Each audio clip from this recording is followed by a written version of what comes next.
بسم اللہ الرحمن الرحیم۔ ہمارے چینل میں خوش آمدید۔ وہ رہی، وہ دیکھو آپ لوگ، میں کہتا ہوں نا وہ زندہ ہے، وہ مری نہیں ہے۔ میں نے پہلے بھی آپ لوگوں کو بتایا ہے، مگر آپ لوگ میری تو سنتے ہی نہیں ہیں۔ کہاں ہے وہ؟ کیا دماغ خراب ہو گیا ہے تمہارا؟ جب سے تمہیں جیل میں سلاخوں کے پیچھے ڈالا ہے تب سے یہی سب تماشا کرتا ہے، روز کوئی نیا ناٹک۔ جیل کے قیدی عمر اور پولیس ملازم کے بیچ روز معمول کی طرح بحث چل پڑی تھی، اور پھر خاموشی سے عمر ایک طرف جا بیٹھا۔ وہ مسلسل جیل کے باہر کسی کو گھور رہا تھا۔ اسے دیکھ کر مسکرا رہی تھی، پیار سے کہنے لگی، عمر میرے پاس آؤ۔ مگر عمر تو ڈر کے مارے کانپ رہا تھا، اور اسے وہی سب ذہن میں یاد آ رہا تھا جو کچھ کر کے یہ یہاں آ پہنچا۔ نہ جانے عمر واقعی ایک مجرم تھا، یا پھر اس کے ساتھ کچھ ذہنی معاملات تھے، یا پھر واقعی وہ جو کچھ کہتا اور دیکھتا تھا وہ سب ایک حیرت انگیز سچ تھا۔ جیل کے سبھی پولیس ملازم حیرت زدہ تھے۔ جس دن سے عمر یہاں آیا تھا وہ روز مغرب کے بعد کچھ ایسی ناگوار حرکات کرتا تھا جسے دیکھتے ہی سبھی چونک جاتے تھے۔ یہ خبر میڈیا اور نیوز چینل تک کیسے پھیل گئی تھی، سبھی انجان تھے۔ بھلا اس عام سے مجرم کی خبر کیسے اتنی وائرل ہو گئی تھی؟ نیوز چینل کی ایک رپورٹر جس کا نام نوشین تھا، جس نے اسی وقت پولیس کو اسٹیشن میں پہلا قدم رکھا تھا، وہ اس خبر کی معلومات کی غرض سے یہاں آئی تھی۔ اسے دیکھتے ہی سب پولیس ملازم کھڑے ہو گئے تھے۔ میڈم آپ اور یہاں ہمارے اس پولیس اسٹیشن میں؟ جی، میں یہاں عمر نامی قیدی کے سلسلے میں آئی ہوں۔ وہ ایک بہت ہی بڑی اور مشہور رپورٹر تھی، اس کا ٹیم ورک بھی بہت ہی اچھا تھا، پوری میڈیا میں اس کا چینل ہی نمبر 1 تھا، اور یہ سب اسی رپورٹر کی صلاحیتوں کی بدولت کہ کیسے وہ کیس کی چھان بین کر کے بالکل حقیقت کے معاملات کو ساری عوام کے سامنے پیش کرتی تھی۔ اس کے اندر آتے ہی ٹھیک مغرب کا وقت ہونے کا تھا۔ اس نے فوراً سر پر دوپٹہ لیا جیسے ہی اذان کی آواز سنی گئی، اور دوسری طرف عمر، وہ رہی سامنے ہی تو کھڑی ہے، دیکھو آپ لوگ کیوں میری بات پر یقین نہیں کرتے؟ وہ آ رہی ہے، اس نے سر پر ہی دوپٹہ لیا ہوا ہے، وہ میری طرف ہی آ رہی ہے، میں کہتا ہوں نا وہ زندہ ہے، آج بھی۔ نوشین کا چہرہ تو بالکل ہی زرد پڑ چکا تھا۔ اس نے سوچا، میں آج پہلی بار ہی آئی ہوں اور اس قیدی کو تو جانتی بھی نہیں ہوں، مگر یہ مجھے دیکھ کر اس طرح برتاؤ کر رہا ہے جیسے بہت صدیوں سے مجھے جانتا ہو۔ ارے میڈم آپ گھبرائیں نہیں، ایک پولیس ملازم نے آگے بڑھتے ہوئے کہا۔ ارے اس کا تو روز روز کا یہی تماشا ہے، اور آپ حیرت زدہ رہ جائیں گے جب معلوم ہوگا کہ یہ قیدی وہی عمر کہ جس کی وجہ سے آپ یہاں اس شہر میں آئی ہیں۔ اوہ اچھا، آنکھیں پھاڑتی ہوئی اسے گھورتی ہوئی نوشین بولی، تو یہ ہے عمر نامی قیدی جس نے اپنی ہی پریمکا کو خون، مگر بتایا تو بہت ہی کچھ ایسا جا رہا تھا، لیکن یہاں تو معاملہ ہی بہت سنگین ہے۔ چلو دیکھتے ہیں آگے ہوتا ہے کیا۔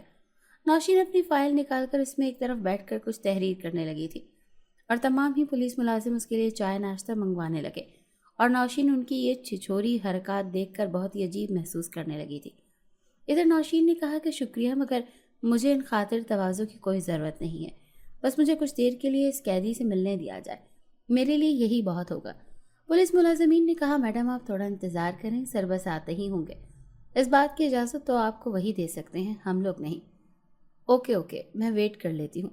نوشین پچھلے 1 گھنٹے سے انتظار میں بیٹھی تھی کہ کب انسپکٹر آ کر ان سے بات چیت کر کے انہیں عمر سے ملنے کی اجازت دے دیں۔ کچھ دیر سارے ہی بول پڑے، سلام صاحب۔ اتنی دیر میں نوشین بھی کھڑی ہو گئی تھی۔ وہ پولیس انسپکٹر آ گئے تھے اور نوشین کو دیکھتے ہی کہنے لگے، یہاں کیسے؟ اگر کوئی کام تھا تو آپ نے ہمیں ہی بلا لیا ہوتا، بھلا خود کیوں یہاں آنے کی زحمت اٹھا رہی ہیں؟ ارے نہیں سر، بس وہ آپ تو جانتے ہی ہیں، ہم نیوز رپورٹرز کا کام، ہمیں تو دنیا کے کونے کونے میں کہیں بھی جا کر چپا چھان مارنا پڑتا ہے، اور پھر اس عمر قیدی کے بارے میں تو پہلے ہی جانتے ہیں۔ جب سے اس سنسنی خیز خبر نے میڈیا میں تہلکہ مچا رکھا ہے، اب تو جاننا بہت ضروری ہو گیا ہے، اور بس میں یہاں اسی غرض سے آپ کی خدمت میں حاضر ہوئی ہوں۔ اس قیدی نے عمر سے ملنا چاہتی ہوں، میری یہی درخواست ہے آپ سے۔ نوشین نے انسپکٹر کو مدعو کرتے ہوئے کہا، ہاں کیوں نہیں، مگر آپ شاید جانتی نہیں یہ عمر نامی شخص بہت ہی ظالم ہے، اگر اس نے آپ کو ذرا سا بھی کوئی نقصان پہنچانے کی کوشش کی تو خواہ ہی لینے کے دینے پڑ سکتے ہیں، مگر میں اس خطرے کو مول لینا چاہتی ہوں، کیونکہ آپ تو جانتے ہیں میں جب کچھ ٹھان لوں تو پھر پیچھے نہیں ہٹ سکتی۔